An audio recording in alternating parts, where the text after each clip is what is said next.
Minyak kayu putih dikenal memiliki banyak manfaat untuk kesehatan. Harumnya yang khas membuat orang yang menghirupnya menjadi lebih tenang dan segar.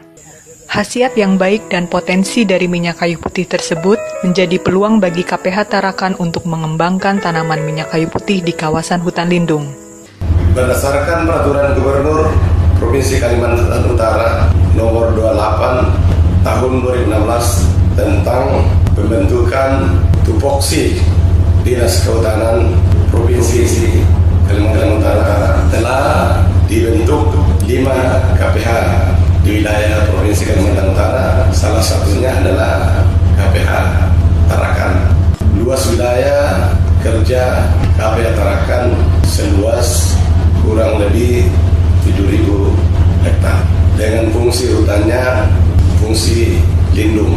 Melalui kegiatan-kegiatan RAL ini, PT KPH Tarakan juga menyiapkan bibit kayu putih untuk masyarakat yang siap ditanam di lahan-lahan kritis, lahan masyarakat, dan di dalam kawasan hutan. KPH Tarakan sejak bulan Maret 2016 telah memproduksi penyulingan minyak kayu putih dan menghasilkan minyak kayu putih dengan kualitas yang baik. Jadi dalam proses pemanenan tanaman kayu putih di KPH Tarakan yang dilakukan adalah pruning atau pemangkasan ranting, bukan batang utama, yang nantinya untuk dipakai sebagai bahan baku penyulingan minyak kayu putih. Jadi dari satu pohon ini pada usia 6 bulan sekali rotasinya untuk panen itu kita bisa dapat timbangan kurang lebih 3-8 kilo daun kayu putih basah untuk bahan baku proses penyulingan. Nah, seperti masukkan ke dalam tungku pengolahan sebagai langkah awal untuk proses penyulingan.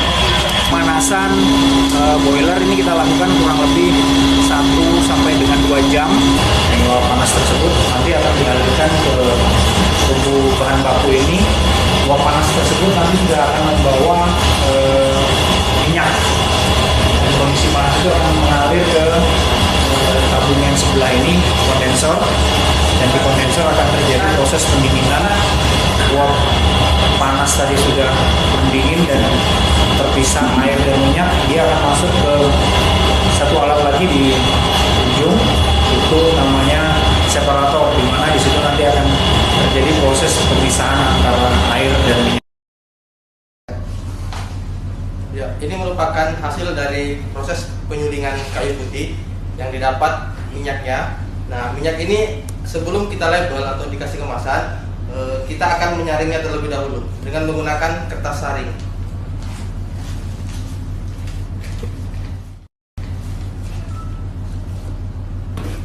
Baik, fungsi dari kertas saring ini menyaring kotoran yang terdapat di dalam minyak agar nantinya ketika dimasukkan dalam label, minyak dalam keadaan bersih.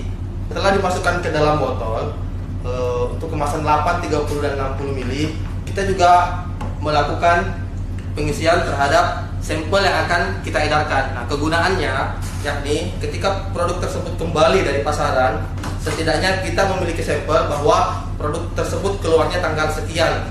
Selanjutnya dari proses ini kita akan berlanjut ke proses pengemasan selanjutnya yakni pelabelan. Ya, setelah proses pelabelan, untuk botol yang berukuran 30 dan 60 ml, lanjut ke tahap selanjutnya yakni proses penyegelan untuk tutup botolnya.